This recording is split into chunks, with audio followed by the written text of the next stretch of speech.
ओम माँ क्रीं क्रीं क्रीं। आज की अघोर कथा में सरकार अवधूत भगवान राम कहते हैं, इष्ट देवी का प्रयत्न कर ध्यान करें। जो भगवती में और गुरु में श्रद्धा रखने वाले हैं और शक्ति के उपासक हैं, उन्हें इस पर्व पर बड़े ही उत्तम और पवित्र विचार रखने चाहिए। इस पवित्र पर्व पर सब विवाहित व्यक्तियों को अपनी पत्नी या कन्या में देवी भाव रखना चाहिए। कलह, ईर्ष्या, द्वेष अपने और अपने परिवार से दूर रखें। आप गुरु मंत्रों पर यथाशक्ति ध्यान करें।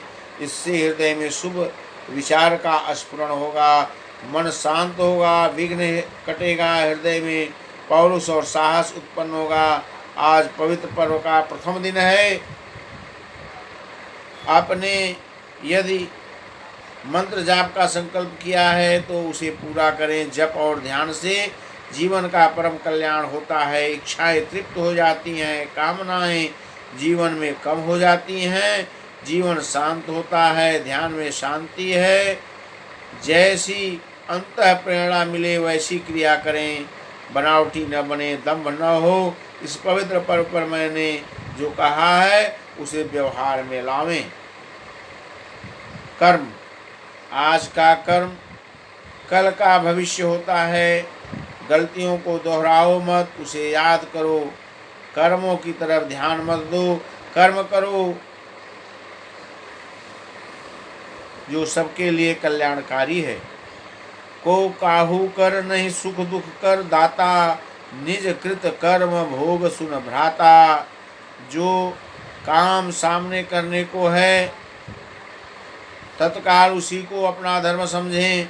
धर्म की सार्थकता इसी में है, न कि सोचते रहने में।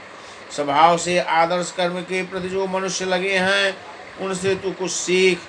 जानबूझकर जो जहर खाता है, खा लेता है, वह यदि कहे कि मैं नहीं जानता था और इसकी दुहाई प्राण बचाना चाहता है तो क्या वह बचेगा? जीता वही है जो कर्मनिष्ठ हो। कर्म की संज्ञा सत्कर्म से है। कर्मशील लिए कुछ भी असंभव नहीं है। आत्मिक के लाभ जिन कर्मों द्वारा न हो उसे निरर्थक समझें। जात से ब्राह्मणों को पूजना घोर पाप है। कर्म से जो ब्राह्मण हो, चाहे उसकी जात चांडाल की ही क्यों न हो, उसको पूजना महापुण्य तथा फलदायक है। उस सर्वव्यापी की न्यायप्रियता और उसके न्याय के अधिकारी हम भौतिक कर्मों द्वारा नहीं हो सकते।